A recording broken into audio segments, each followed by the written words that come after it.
Now at 10 and streaming on crossroadstoday.com, new information from city leaders on how they are maintaining a safe water system. Victoria Transit makes a major schedule change to one of its routes, why riders need to plan for more time. Plus changes in the air, what projects are moving forward at the Victoria Regional Airport. We have a couple more days of nice fall weather. Well, the mornings will be cool. The daytimes will be warm because they're sunny. But I'll have all the details on your forecast coming up in a moment. You know, some great volleyball matchups tonight across the crossroads. We'll highlight some of tonight's games later on in sports. You're watching 25 News now at 10. Good evening and thank you for joining us. I'm Shauna Curry. And I'm Don Brubaker. The Victoria City Council got an update tonight on the city's water system and what is being done to keep the taps running smoothly.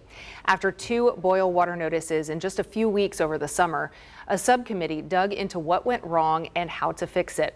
The city has already added 12 automatic flushers to keep water moving, restructured the Public Works Department, and set aside more than $200,000 to boost pay and fill vacant jobs. On top of that, staff are getting extra training to help prevent future problems. To make sure that we're heading in the right direction to improve that part of our system and the services we provide to the citizens. Tonight, the City Council also adopted a new tax rate of 47.9 cents per $100 of property valuation. That's effectively a 1.7% increase from this past year. Victoria College received recognition for its nursing program as it reaches a major milestone this year. 25 News Now reporter Trenton Whiting joins us with more on how the school earned this top designation. Shauna, Dawn, thank you. While VC celebrates a century in existence, its nursing program is celebrating 50 years. And with this milestone is another cause for celebration. They ranked as the top nursing school in Texas on registerednursing.com, a major digital nursing publication. The ranking write-up says the school has a 100% pass rate in the NCLEX exam, which is required to become a registered or licensed nurse. The requirements to join the program was cited as another reason for the high ranking, along with the hands-on clinical practice students receive. Program Director Irma Moreno expressed joy for the staff, students, and administration who combined to achieve the #1 ranking. It definitely speaks to the dedication of our students, our faculty, our staff, and our administration here at Victoria College. The Associate Degree Nursing Program and 100% pass rate just shows Victoria College's commitment to their students and us providing good education here at Victoria College.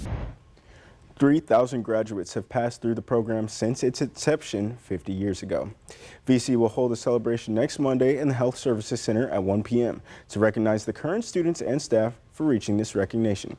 Some alumni may be in attendance as well as the school recognizes some other major milestones. Shauna, Dawn, back to you. All right, thank you, Trenton. Well, it's cooling off a little bit again outside, so what can we expect as we go into the middle of the week? Mac, you've spoiled us. I mean, the 50s and 60s in the morning. Now we want this the rest of the week. Well, I know. All year round. We certainly enjoy low humidity around here. Your mornings will continue to be good. Daytimes will be a little bit on the hot side because we're going to have just wall-to-wall sunshine.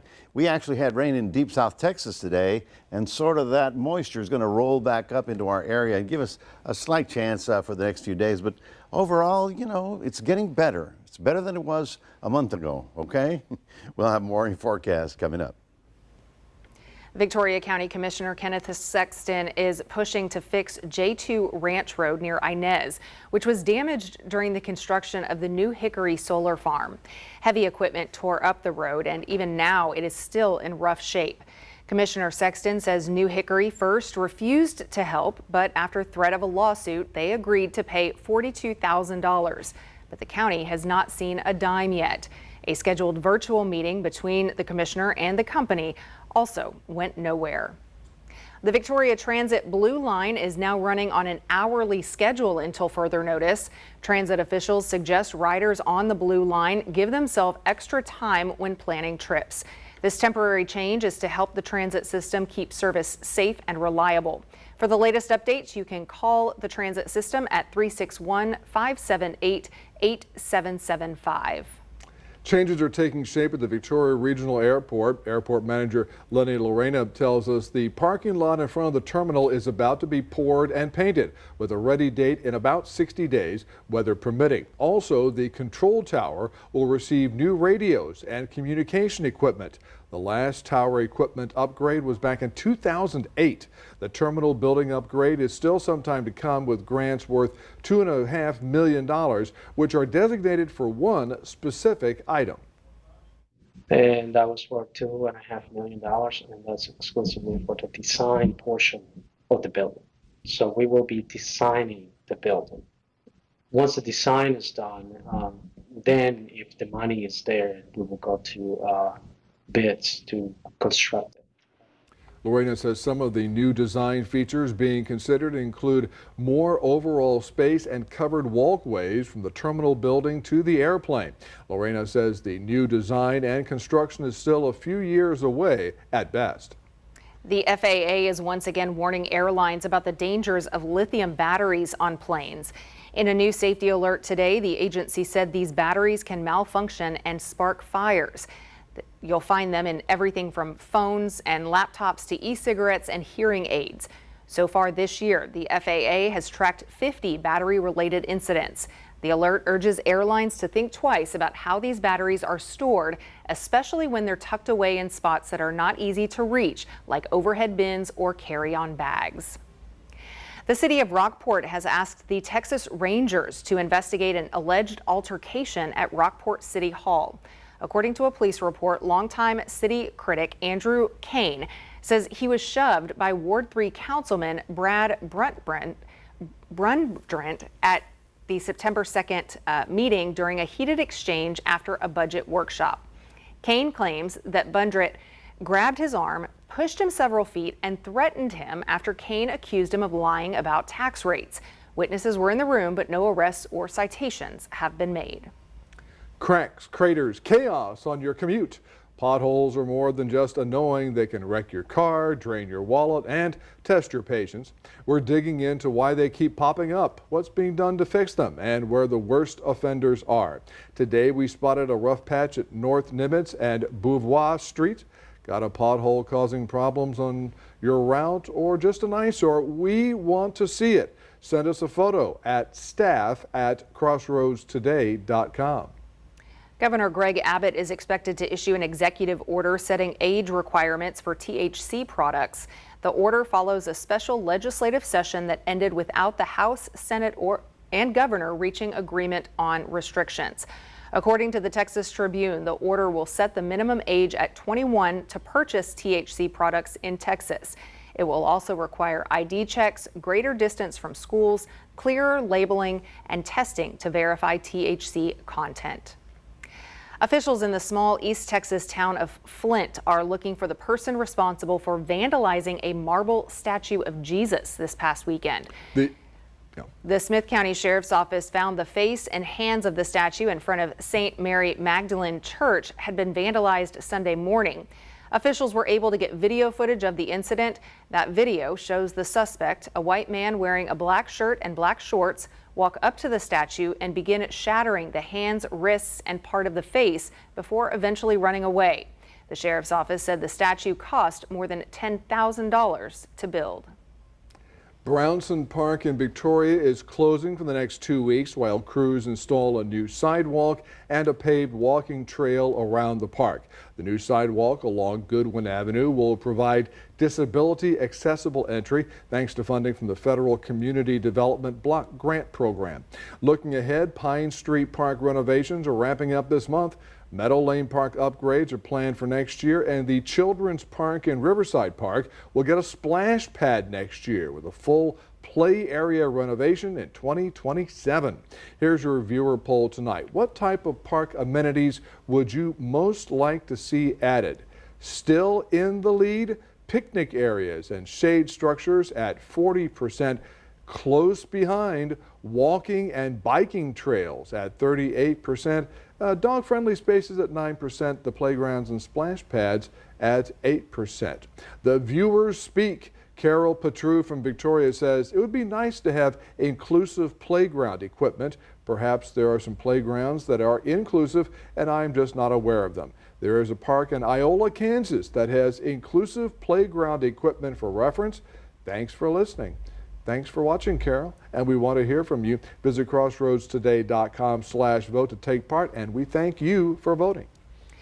And remember that your news, weather, and sports are streaming 24/7 on crossroadstoday.com. Stay with us. Coming up on 25 News Now at 10, a cold case finds new answers. How investigators identified a young victim more than 2 decades later. Also ahead, a major ruling could be ahead. How the Supreme Court is fast-tracking a case on presidential power.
The Uvalde School Board is bringing in new lawyers as it faces growing pressure to release records tied to the Robb Elementary shooting.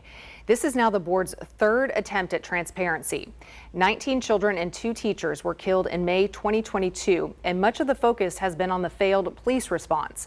Board members say there could be up to 1 million pages of records still unseen, despite a court order and previous votes to release them. The board president says it is starting to look like a cover-up, which is why they have turned to a new law firm for guidance. It's taken decades to identify the remains of a young girl found dead 25 years ago. Investigators have now done that. And they found the man who murdered her was her serial killer father. Kelly O'Brien has the story. Today marks a pivotal moment for a case that's haunted New Hampshire. 25 years of wondering who this little girl found dead in a barrel was. We now know her name. Rhea Rasmussen, between 2 and 4 years old, was killed by her father, Terry Rasmussen. Rhea was just a child when she was murdered. She deserved to be known. And today we return her name to her. After decades of investigating, last year the DNA Doe Project was brought on to assist, offering new technology to the case. Reevaluating the DNA profile, they found 25,000 possible matches. The team narrowed that down, confirming Pepper Reed as Rhea's mother, who had gone missing in the 70s. A California birth certificate listed Reed and Rasmussen as her parents. This case has touched the hearts of so many, and we are proud to have had a part in the identification of Rhea Rasmussen. Her father died of natural causes in a California prison in 2010 and will never be prosecuted for the Bear Brook murders. I speculate that he was a heinous monster who enjoyed this, and also that he preyed upon these vulnerable people, connected with them, and maybe got sick of them and moved on, unfortunately. There are many gaps in Rasmussen's timeline they're trying to piece together, and in that missing time, there may be more victims. He didn't go for 6, 8, 10 years without continuing to kill people when, up until that, it was a steady pattern. The disappearance of Pepper Reed in the 1970s is still unsolved. Police also don't know what happened to Denise Bowden, a New Hampshire woman connected to Rasmussen, last seen in 1981. The Missouri House votes to approve a new U.S. House congressional map. The map seeks to help Republicans control 7 out of the 8 seats. Residents in the state testified against the proposed changes during a public hearing last week. Missouri is now the 3rd state to move forward with redistricting plans. Of course, you know Texas did that. The state Senate will vote on the new map by the end of the week. The Supreme Court will decide if most of President Trump's tariffs are legal. SCOTUS said today they will quickly make the decision on Trump's tariffs on imports from foreign nations. At issue is Trump's power to unilaterally impose tariffs without congressional approval under a law reserved for use in times of emergency. Under the streamlined process, the court will hear oral arguments the first week of November and issue a ruling sometime after that. The tariffs, for now, remain in effect while the court decides the case. Researchers have published the first full brain map showing how decisions are made. Over 7 years, 22 labs tracked signals from more than 600,000 neurons in mice as they responded to visual cues and earned rewards. The big finding is decision-making does not happen in just one spot of the brain. It lights up almost the entire brain. Scientists call it a historic achievement that could pave the way for deeper studies on how complex behaviors work. Certain diabetes medications may do more than lower blood sugar. With more, here's ABC's Jacqueline Lee. Diabetes medications may do more than lower blood sugar. They could also help some older adults with cancer live longer. A study published in the Journal of the American Medical Association's network Open found that older adults with cancer and type 2 diabetes who took GLP-1 drugs had a 40% lower risk of death compared to those who took DPP-4 inhibitors. Researchers followed thousands of patients for nearly 2 years. They think GLP-1 drugs may help those taking them by lowering blood sugar, helping with weight loss, and supporting the heart and pancreas. The benefits were seen in men and women of different ages, body sizes, and in different types of cancer, including colon, lung, and breast cancer.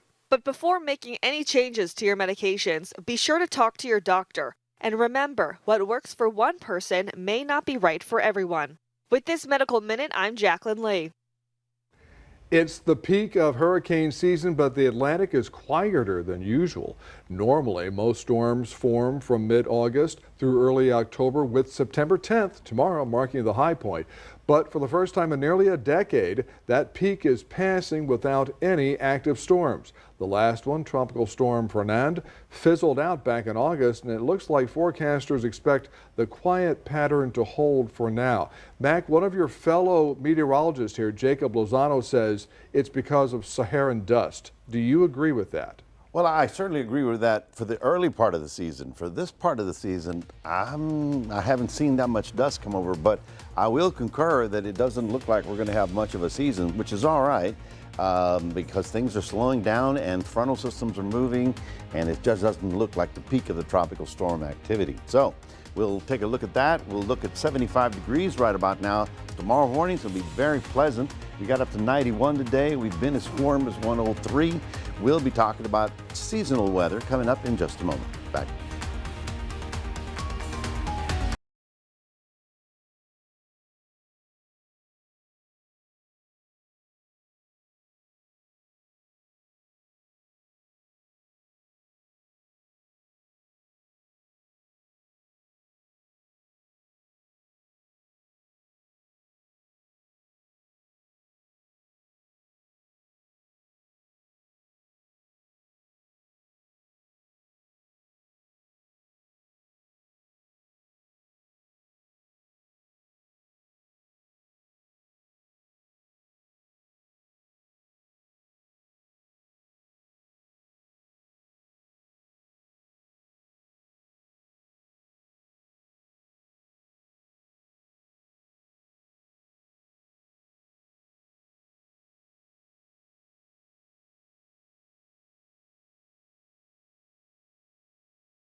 Welcome back, everybody. I hope you enjoyed the day. The mornings are very nice. The days are a little warm because we're back into the mid 90s. But you might see here we had a northeast wind brought in that dry air that we enjoyed for a couple of days. But it's beginning to turn around because the old front that divided us from the humid air is beginning to fall apart.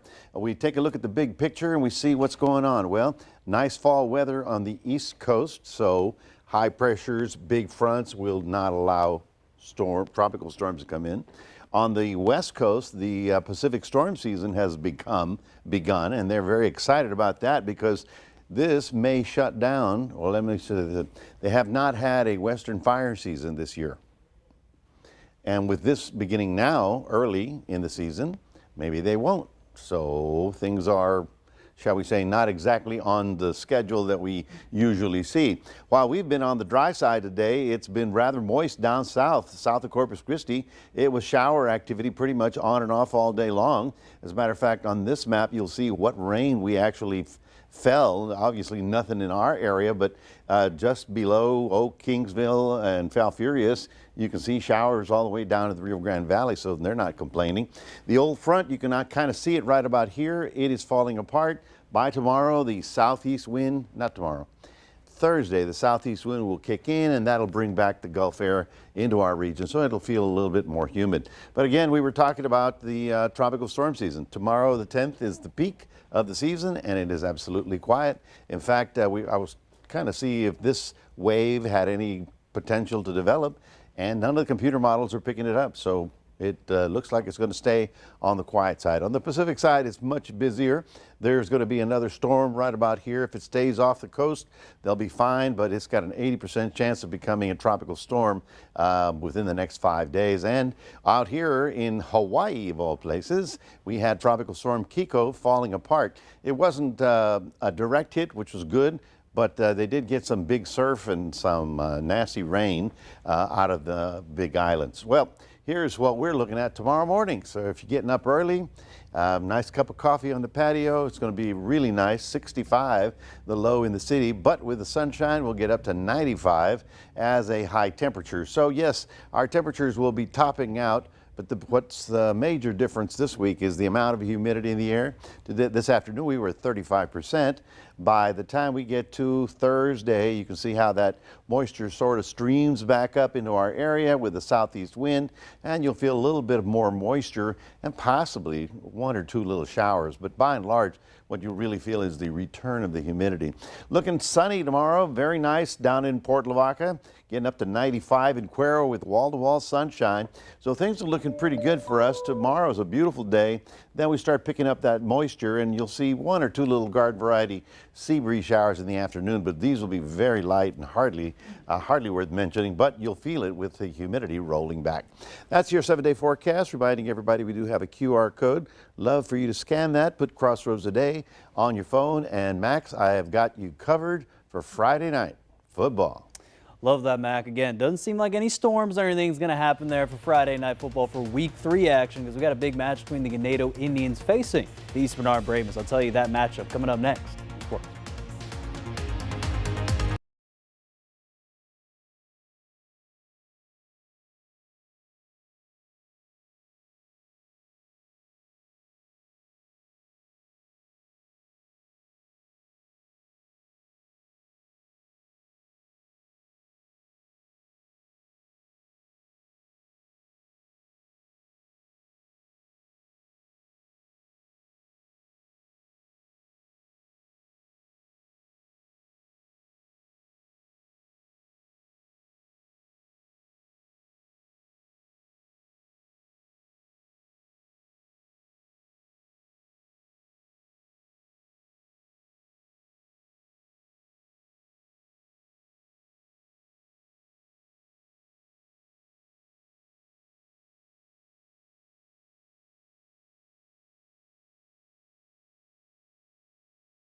We're only 3 days away from week 3 of high school football action. We got the Ganado Indians facing the East Bernard Brahmas on the road. And Ganado's only loss last year in that state championship run was the East Bernard, and they lost 33-12. And the Indians, Brahmas got some different teams though going this year. Ganado's got a new quarterback in charge, Lane Arriaga. And they got an underrated wide receiver to keep an eye on as well, and Cade Nixon. Now for East Bernard, they've got new quarterback in charge as well for their team for the Brahmas, but they already lost to Goliad Ed Woodlands Christian back there from week 1 and weeks 2. So they're 0-2 right now for East Bernard. For Ganado, they're trying just to look improve immensely because they only won by 1 point versus the Bowling Bulldogs last week. And they're hoping to get more convincing win versus East Bernard this Friday. Another match to watch out for is the Goliad Tigers looking to respond after their loss to Tidehaven last week. They're facing the Industrial Cobras, and Goliad didn't get the offense going. They lost 38-7 there versus Tidehaven. They're hoping just to establish the running game and get Donovan Perry the ball. He had 1,000 yards rushing last year, and they also want to keep that athlete, the top athlete from Dave Campbell's preseason rankings, and Lamont Franklin. Just getting the ball on the offense,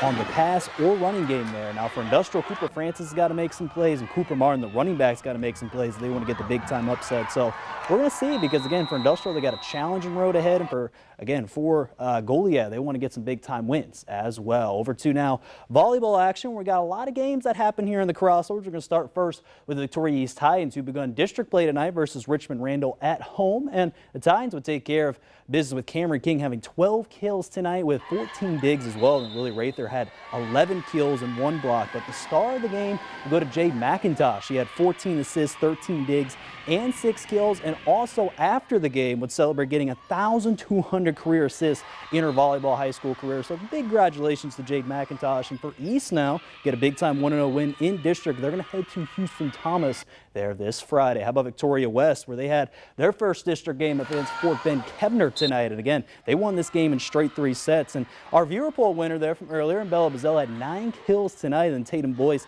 had 8 kills, and Avery Griffin had 7 kills in total in their victory. But Christian Leishner on the defensive side, 16 digs to help out their West get the victory over, again, Fort Bend Kebner. They get to travel to Richmond Randall there this Friday. How about the St. Joseph Lady Flyers? They face the Cuero Lady Gobblers tonight. And Lady Flyers winning 3 sets, 25-12, 25-11, and 25-21 for Zoe Henning there for the Flyers. She had 18 assists, 11 digs, and Maylee Montgomery had 9 kills, 8 digs in total. Another top player that was also mentioned in my viewer poll, Jordan Johnson, had 5 kills tonight and 5 digs. So the Lady Flyers, they start district play actually this Thursday, while Cuero is going to travel out to face Wimberley this Friday. And finally, Tidehaven faced the Industrial Cobras tonight in district play, where the Cobras won in 3 sets, 25-22, 25-13, and then 25-23. The Cobras will host Edna at home this Friday. And that's going to do it here in sports. Don, Shauna, back to you. Max, thank you, and stay with us. Coming up on 25 News now at 10. We'll take a last look at your weather. Plus, something different is on the way, how Cookie fans could see a new Girl Scout favorite soon. Tonight, the truth is in here. Like, Severance is good. It's like got a white wall and stuff, right? It's crazy. Yeah, it crazy. is. They're just running down that white wall, and that show's just so good. And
Oxford scientists may have found a way to help struggling honeybee populations bounce back. They've engineered a new superfood supplement that mimics key nutrients in plant pollen, nutrients missing from most commercial substitutes. In tests, colonies given the supplement raised up to 15 times more young and kept producing longer than those on regular diets.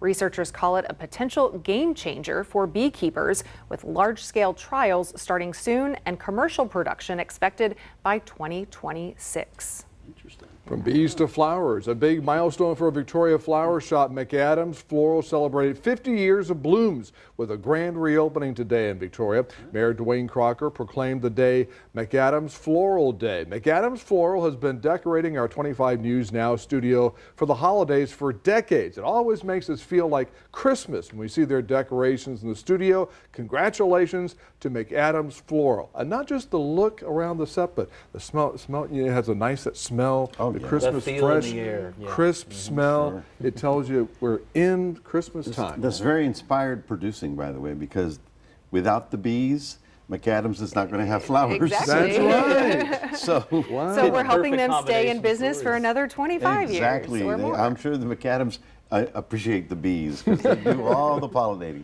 Well, folks, we're looking for a couple more days, at least tomorrow, of very low humidity and fairly nice weather early in the morning, warm in the afternoon. Humidity rolls back in by Thursday, and just a garden variety possibility of one little shower popping here and there. Other than that, you'll just feel the humidity increasing a little bit by the weekend. All right, so temperatures look like they're staying pretty consistent, just the humidity that's changing. Exactly, that'll be the big difference. Okay. Well, there's a brand new treat on the menu when Girl Scout cookie season kicks off in January. It's called the Explore Moors, a Rocky Road inspired chocolate cookie with a marshmallow and toasted almond flavored cream filling. Like all Girl Scout cookies, you can grab them online or from your local troop. Nearly 700,000 Scouts take part in cookie sales each year. I know there's lots of girls here in the Crossroads as well. The new addition comes after the organization recently retired the S'mores and Toast Yay cookies. What? Oh, I'm like you, Don. I'm like, that's gone to... Was that your favorite? The s'mores? Well, mine was Thin Mints. That was that's the most mine too. classic. Thin Mint. What's your favorite? The peanut butter. Peanut butter, yes. Either one, the chocolate covered peanut butter or the peanut butter sandwiches. The cream, it's the one with the cream in the middle. It's a sandwich thing. It's, yeah, all of the above. Actually. Oh, yeah. Hard to pick. They're all good. So, but this kind of replaces the s'mores. It has the marshmallows and that's good. chocolate. So, you know, it's kind of similar. There you go. Well, thanks for joining us tonight. Join 25 News Now sunrise at 5 a.m. Jimmy Kimmel Live starts now.